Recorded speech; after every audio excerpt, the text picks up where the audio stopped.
going to go ahead and get everyone checked in. So as I call your name, if you could unmute and tell me your name and who you represent here today, whether you're a member of the applicant and ownership team or a neighboring property owner or someone else. So I will start with Ms. Wilson. Ms. Wilson, if you could unmute, if that is your name, Ms. Wilson. I'll need you to unmute. I can't hear anything you're saying, Ms. Wilson. I need you to unmute. There's a mute button usually down the bottom left of the screen. There we go. Got it. Can you hear me? Yeah, I can. Okay. Yeah, welcome. Hi, I have a property in that neighborhood, and I am interested in this meeting due to the fact that I have the same idea of the party that is on here today. So it will just pretty much give me some information that I Okay. needed in advance. Okay, great. And your name is, in fact, Becky Wilson, is that right? Yes. Okay, great. Welcome. We have Wes Munzel here from the City Zoning Department. Welcome, Wes. Morning. Marie Shelton, are you with us? If so, if you could unmute. I'm here. Can you hear me? I can, yes. Mr. Shelton, could you, is that your name and who you're representing here today? Company. I'm sorry? Brick House Management. Gotcha. Okay, great. And is it Marie Shelton? Is that right? Yes. Okay, great. Thank you. Mr. Shelton, are you expecting anyone else to join us on the applicant or owner side of this project? Hoping so, but I'm not sure if they're going to be able to attend. I was wishing to have the architect attend the hearing. Okay. Do you want us to wait for him or do you want to get started before he comes? No, we can get started. If he comes, he can tune in later. Okay, great. Thank you. So we also have Odessa Carr. Odessa Carr, if you could unmute. Yes, good morning. My name is Odessa Carr. I live in North Fairmount community and I have real estate surrounding 1609. Okay, great. Welcome. All right, let's go ahead and get started. I need to read through our hearing script. This will basically just cover the procedure for the hearing, and then we'll jump into it. So this is the March 13th, 2024 session of the Zoning Hearing Examiner docket. My name is David Sturkey. Again, I'm the Zoning Hearing Examiner for the City of Cincinnati, and I'll be presiding over the hearing today. The case before us is case number ZH20240014. The purpose of this hearing is to allow applicants and any potential opposing parties to testify and to offer and refute evidence and testimony. This hearing will follow the rules found in the zoning code and the supplemental rules of the zoning hearing examiner. All testimony and evidence that an applicant or any other party wishes to offer must be presented at this hearing. The hearing will proceed as follows. The applicant's attorney or the applicant's agent will first present the applicant's case, and for our purposes here today, that will be Mr. Shelton will tell me about the project, any background he thinks is important for me to know, of course, the relief that he is requesting to complete this project and why he believes that relief is appropriate. I'll then move to the public if either Ms. Wilson or Mr. Carr would like to provide any testimony about this particular application, any support or opposition. I'll give you that opportunity after the applicant has presented its case. I'll then move over to Mr. Munzel from the city government and ask him if he would like to provide anything in addition to his staff report that he has already submitted. In the event that any party testifies or offers argument in opposition to this application, the applicant will have an opportunity to rebut that testimony or respond to that testimony that was offered in opposition. And then finally, the applicant will have an opportunity to make any closing statements. After all presentations have been made, I will close the hearing. Decisions may be expected within 2 weeks. I may limit or exclude any testimony that I deem to be irrelevant or outside the scope of the application being considered. I may interrupt any speaker to ask questions or to make any comments. In the event of any technical difficulties with the Zoom technology, I'll do my best to troubleshoot those issues on the fly, but to the extent there's some defect that prevents us from meaningfully going forward with the hearing, I may continue or postpone the hearing at my discretion. Okay, last thing I need to do is swear in all of our witnesses. So if you intend on providing any testimony here today, asking any questions, making any comments, really doing anything other than just strictly observing, then the zoning code requires that I swear you in. And so if you know that you'd like to provide something today, I'm going to go ahead and swear all of those people in now collectively. If you're not certain, I can always swear you in later. But if you know you'd like to provide something today, I ask that everyone who's going to do that take themselves off of mute at this time, raise their right hand, and I need everyone to answer out loud. Do you solemnly swear the testimony you shall give will be the truth, the whole truth, and nothing but the truth? Yes. Yes. Yeah. Yes. Great.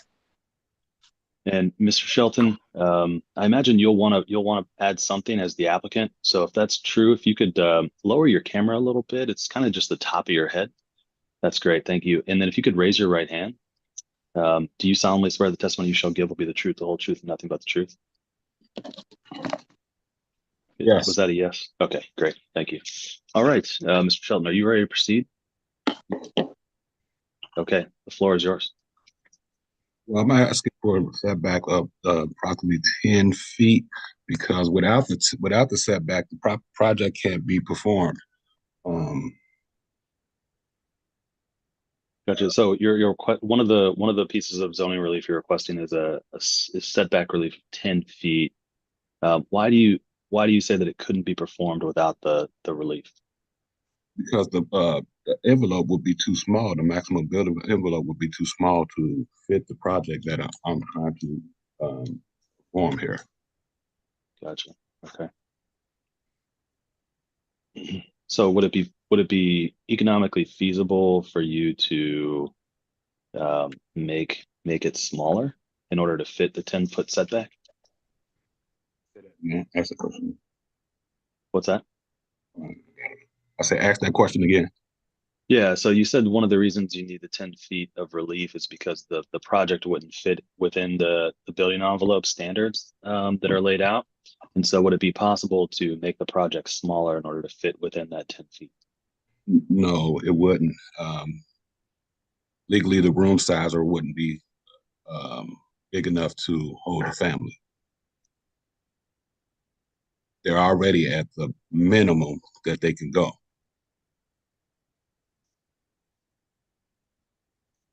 Got it. All right.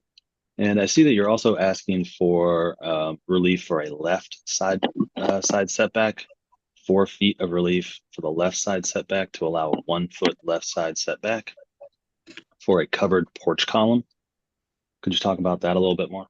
Yes, I believe that. I'm not absolutely sure if that's necessary. If that's going to be an issue, we can undo that portion. But as far as I can remember is the porch is within inside the property lines. Yeah, it looks like here that based on the analysis from the zoning department that it is on the property line, but it only leaves 1 foot between the porch and the property line. When the requirement is that there's 5 feet between the porch and the property line.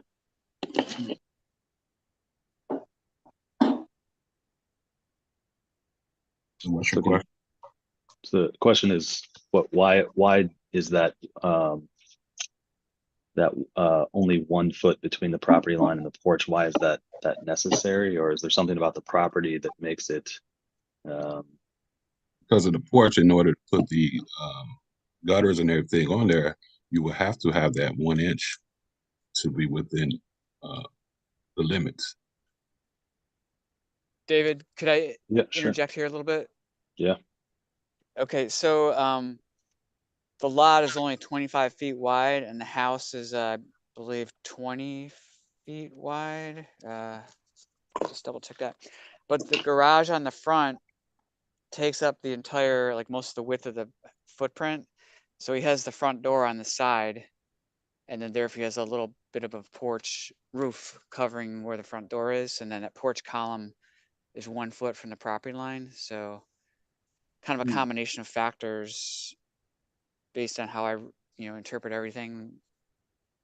Gotcha. So the intrusion into the setback on the left side that requires relief for this project is just a small covered porch that allows for ingress and egress. Yes. Okay. And because of the narrow lot width and narrow house footprint and the 2-car wide garage, the front door is on the side. And I believe that the 2-car wide garage is wider, 2 cars wide instead of like tandem, 2 cars deep, reducing the cut in the back because it's not going back as far. Got it. Okay. All right. Thanks, Wes. Mr. Sheldon, there's one last piece of relief that you're asking for here today, and that's from the maximum cut fill. So the maximum allowed by the code is 8 feet across the length of the site. Looks like you're requesting 11 feet. Can you talk about that at all? I believe that's because of how the slope is in the project. The slope is going up so high. So at the top of the slope, it requires a little more digging and filled in towards the front of the house because of how the hillside is laid. So in order to dig the footers and everything, we need to go down the additional depth. Okay. And do you know, is it one single 11-foot cut that you're going down, or is it a series of cuts that go up the hill? No, just one, I believe. I'm not holding to it, but I believe it's just one single cut going up. Okay. Wes, I'll give you a chance here in just a minute. Okay. Mr. Sheldon, anything else you'd like to tell me about this project or why you think I should grant this relief? I think it should be granted because the neighborhood, it requires it. It just needs it. It's full of vacant spaces. It brings about equity. Brings about economic growth.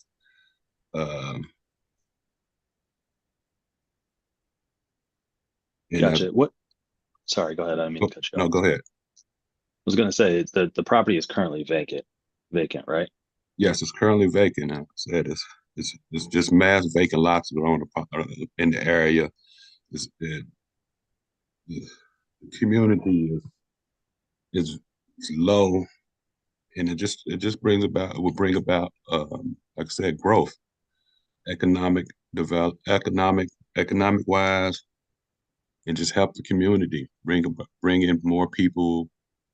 It just be a value to the community other than all these vacant lots. Got it. Okay. Tax wise, everything. Sure. Okay. Thanks, Mr. Sheldon. I'm going to now move to the public. I'll give you another chance to, Mr. Sheldon, at the end of the hearing to say anything else or make any closing statements or respond to anything else you're about to hear now. So as we move to the public, I'll go to Ms. Wilson. Ms. Wilson, is there anything you'd like to add? Yes, I was just curious. This is a company that's building up like row houses or something like that. I understand he's trying to do community growth, but I grew up in that neighborhood and it is a lot of vacant lots around there. But when we're coming to you ask questions, I never get answers. I have been trying to get answers for like 3 months. I've left messages and never got an answer on some of the things. Is it a company coming in building up row houses, or is it just one individual person trying to enhance the neighborhood by building him a house? You know what I mean? This is a company that's trying to come in and build houses? No, it's so, Mr. Sheldon, do you want to go ahead and answer? No, it's one individual that's coming in and building the house. I've been to you guys' community council. I believe you was one of the ones there when I came and I proposed, and I introduced my plans. And it's just one individual, it's me. It's just under my company. I understand. I haven't been to the community. I never met you, but I do understand where he's coming from as far as trying to make the neighborhoods a lot better, because it's like, honestly, it is a dumping site. I could say it is a dumping site. And that was something I was trying to do as well, but try to bring it back. Because like I said, I grew up in that neighborhood.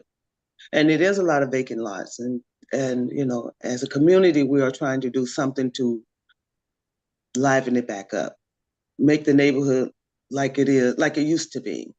What was the question I had for you? Is the way you're trying to build your home or do what you want to do, is that invading or taking away from another person's property, or is it just adding to another part of the vacancy that is there? It's not taken away from anybody else's property, or just adding to the vacancy that's there. Okay. Yeah. Uh, Okay. Here, let me share, in case Ms. Wilson or Ms. Carr have not seen any actual physical plans. Can you all see my screen? Oh, Mr. Sturkey, I have all the printouts. Oh, I you see have it. it? Yes. Oh, okay. All right. Ms. Wilson, can you see that?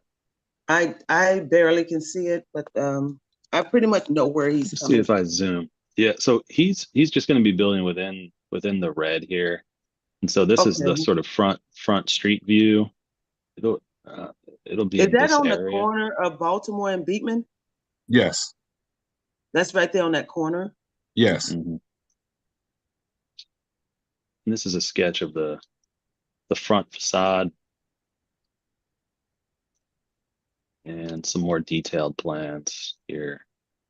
So I was But wondering about when you say setback, if that might be conjoining to my property.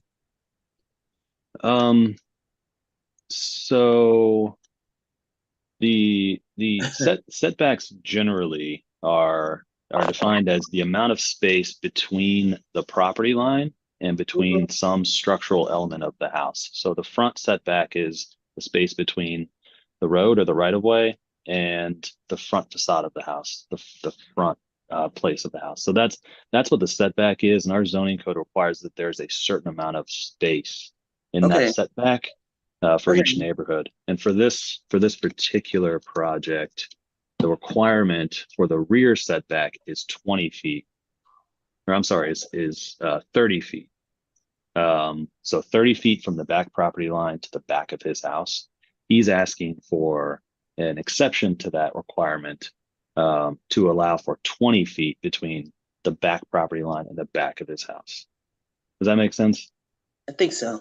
So it doesn't physically encroach across any property lines, but it does put the house closer to the property lines than otherwise would be allowed. Mm. Mm-mm. Okay, I Yeah, understand. sure. Um, any other questions, or would you like to see any other drawings or pictures from the project? No, I'm fine. Okay, thanks, Ms. Wilson. I appreciate you being here, and thanks for your input on this conversation. I'm going to move over now to Ms. Carr. Ms. Carr, is there anything you wanted to add or any questions you had? Sure. Okay. When you mentioned slope, uh, are are you referring to the house to that hill, that space that's near, what's that, 1611?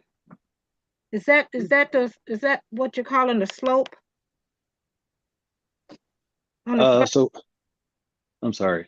Okay, on Um, the front of the house. Okay, where the lot is, there's a grade that goes from the center to the right of 1611. Is that what mhm. you're referring to as a slope? I'm just trying Generally to get the an understanding. generally that when we're referring to a slope, we're referring to the hillside itself, the Okay, entire hillside, which okay. spans multiple parcels and lots. But this is sort of a cross-section drawing that was Mm-hmm. submitted that shows the slope, right? So the front of the house here, it Okay, slopes Mm. up to here. And so in okay. order to fit this house into that slope, there has to be some cuts that are made into the hill. Yes, that was my And next question, the cuts. Okay. right. And so he's asking for, it looks like, Wesk, if you could jump in here. I know he said one. I know he's not the architect on this, but it looks like there may be two cuts here. Is that right, There's Wesk? two. Yeah, I mean the overall, how we measure the overall cut is from all the way from the back to the down to the driveway. So that's the Oh, 11 feet total, I think. But the maximum direct cut at any one location is, I think, 7 or 8 feet at the back facade. Okay. From that 572 down to 565 to the basement. like, but then you need to go a little farther to get to the bottom of Right. the slab. So yeah, even though it's exceeds the 8-foot limit, it's really not a significant cut and fill relative to a lot of other locations in the city. And this design has conforming height, and the massing is and the size of the house. As I was mentioning before, it's kind of squeezed in because of the narrow lot, and then Mhm. the actual interior design of the house. It's pretty much, this is about as small of a house as you can build and still get 3 bedrooms and a kitchen and living room and an attached garage. So overall, the impact is, you know, not touching anybody else's lot, and it's not Okay. blocking any views. Oh, Okay. And it's Okay. kind of Let's. a Okay. modest design overall. Got it. Got it. Miss Carr, let me go back to you. I know that was more than you asked for, but Oh, I that's thought maybe okay. putting that up would be helpful. I'm learning from it. Okay. Okay. yeah, So, right. okay, Mr. Sheldon, I was at that initial community council meeting when you presented, Yes. and you spoke on basically everything that you've mentioned here. But the takeaway that most of the residents got was you were going to build and not to reside, but to build and sell to a family that's low to medium income, because you did mention what what it would take to build this house. But you didn't come back, and we were waiting. We wanted that to be a little more to define a little more than what was given to us. I know you didn't have a lot of time to speak because of the hour, but it would have been ideal if you had came back and spoke on behalf of this once again, whereas we could get the understanding of what was really going on or really being asked. Yeah, Mr. Sheldon, do you want to take a second to provide some more context on that? What exactly your plan is Plan is, for the property? and as I try to explain that day in the hearing before everybody was asking questions and the time ran out, is I will reside there for a certain period of time or however long it takes. But my plan in the future is to build more of these homes at an economic base for people of my neighborhood can afford them. If this one goes according to plan, I don't plan to stop. I plan to use the other uh, vacant parcels there and do the same thing, replicate this my process into other ones, and just kind of build the community up. Because right now, like I said, I have property in this area too as well. I'm right in the same area. The neighboring structure is my property. I have a property around the corner with a store, but it just is not enough economic growth there. There's not enough population there to anything to come there. That's why we don't have any businesses willing to reside there. What are they coming for? There's nobody to spend any money. There's nothing going on in the neighborhood but dumping, and that by putting property there, you tend to eliminate some of that dumping because there's eyeballs there who can witness to what's going on. So those are my plans. I plan to build my first one there, live there. I know what the neighborhood is about because I'm part of the community. I live in the community and grow from that. Okay, okay, but there are organizations and community-based organizations that are doing exactly what you're saying, working in neighborhoods. There, have you talked to them at all to see what they're doing in North and South Fairmount in reference to home ownership? Because there's been a big lot of money that they've been given to do some improvements in order to do exactly what you're saying, fix up the tier, and increase the economical growth of North Fairmount, as you're stating. But like Miss Wilson is saying, she wants I have 3 lots at the back of your property that's adjacent. I'd like to do the same thing. I'm in the process of learning how to build, I mean, the lot is big enough to put density housing on, but I'm not that deep into that. Single family housing is what North Fairmount has been talking about for years, and I've been part of Yes. the council since 2002. Okay, I know I've seen it diminish, and I see some growth because I've attended a number of different organizations that's willing to invest in I gotta say the Beekman corridor, um, corridor, which is part of North Fairmount. So I think it would be ideal if you could perhaps share uh, your dream, your possibility, along with you, Miss Wilson, and come out and see who's on the same page. I mean, there's strength in numbers. And to convince the community in reference to doing something of this nature, I think it'd be ideal to present, come back, revisit us, and let us know what you intend to do, because there was a lot, I was there was a lot of chatter, and it wasn't to the right. Yes. Yes. You've Uh, you've seen it. yeah. Yeah. Like you said, this has been going on with the meetings for community council for a long time. 5 or 6 years ago, when I first started this process, I went to those meetings. I indicated to them, I said, I've been over to Camp Washington. I spoke to the Camp Washington Council about their projects, what they're doing, how they're building their community up. And I came back, I presented this, and no one seemed to hear me. They kept talking about what CMHA is going to do, what this organization is going to do. But for Mm-hmm. me, as of this day, 5, 6 years later, Mm-hmm. I have not seen nothing Nothing going has on, but happened. nothing has happened but a bunch of Exactly. talk.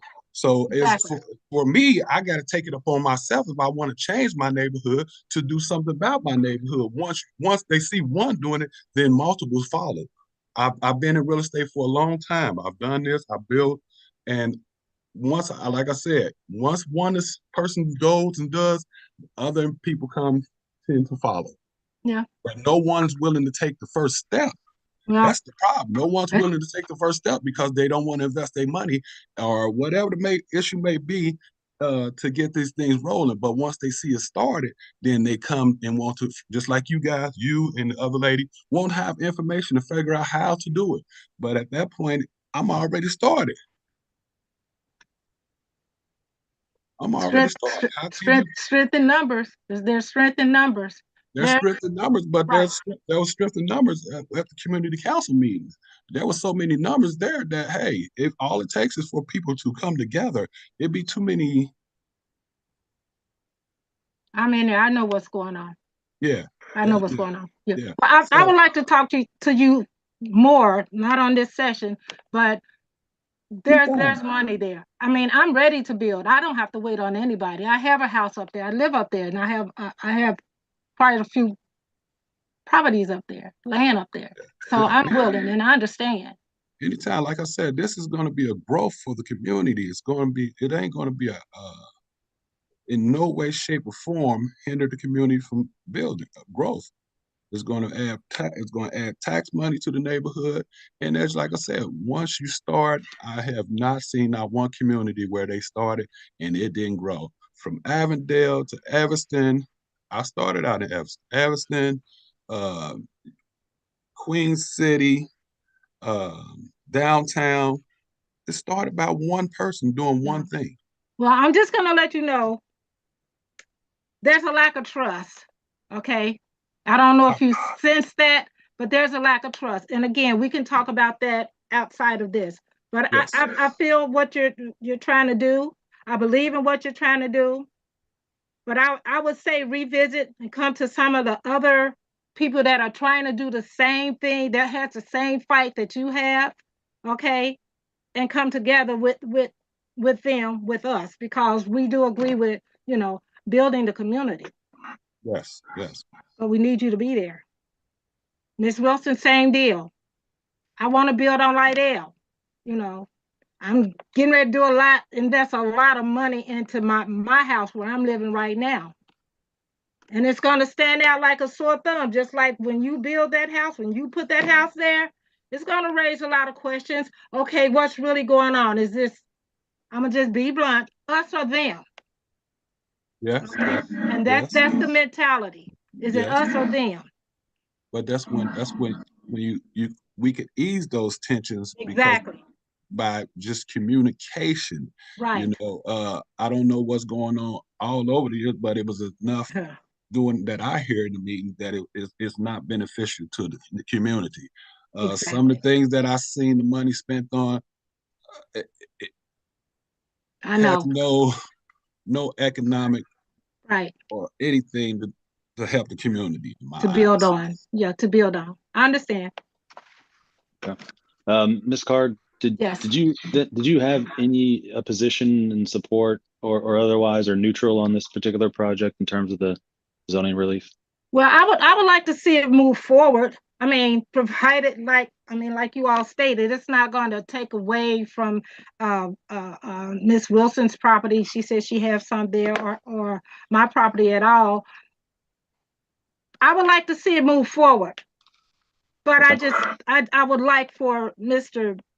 Shelton, even though it may not have anything to do with this, to come back and state his case to win the community over. I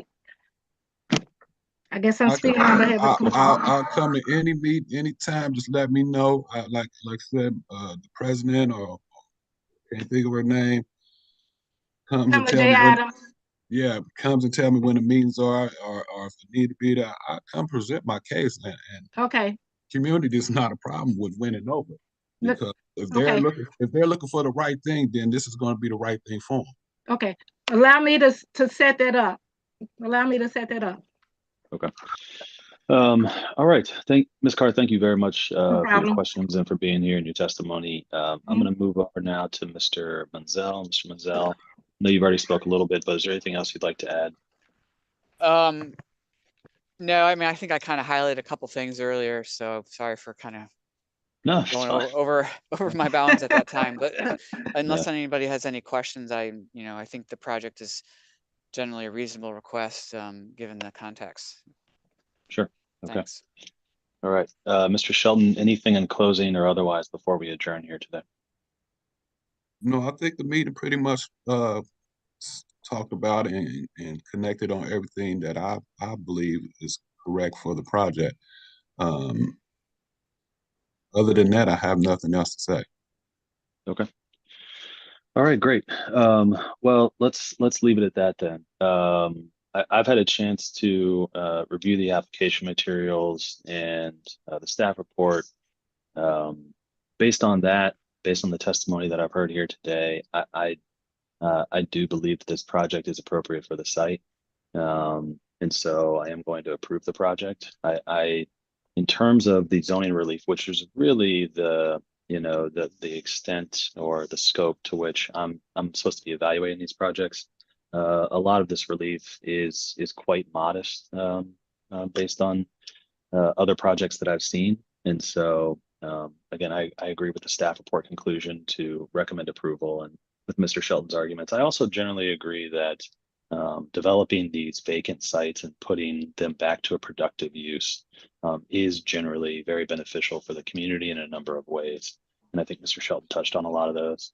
But I also agree with some of the sentiments of this car that working with the community and letting the community have some understanding of what your plan is makes for better results as well. So hopefully you guys can connect offline, and as you guys continue to work on these, and hopefully all of you have a chance to build more in North Fairmount because it certainly needs it. But unless there's any other questions, what I typically do is I have to formalize my decision in a written opinion, which what I mentioned at the beginning typically takes about 2 weeks. As soon as I finish that written decision, I'll put into a PDF and I'll email it to everybody who's in the hearing here today. So you'll get an email copy of the decision that lays out the framework for how the decisions are made and gives a little bit more of the facts and background. Once I finish that, I'll email it to everybody. Mr. Shelton, when you have that, that's when Mr. Munzel can officially approve the zoning permitting on his end, and then hopefully you can move forward at that point. If you have any questions in the meantime, I'm happy to answer those. Or if you just like a status update on the decision, happy to answer that as well. I think everyone here has my email or someone from the city's email, so please feel free to reach out. Any questions about any of that? What is your email? Yeah, my email. So it's on the screen. I don't know if you can read it, but it's in my box. It's David.Sturkey. That's Sturkey,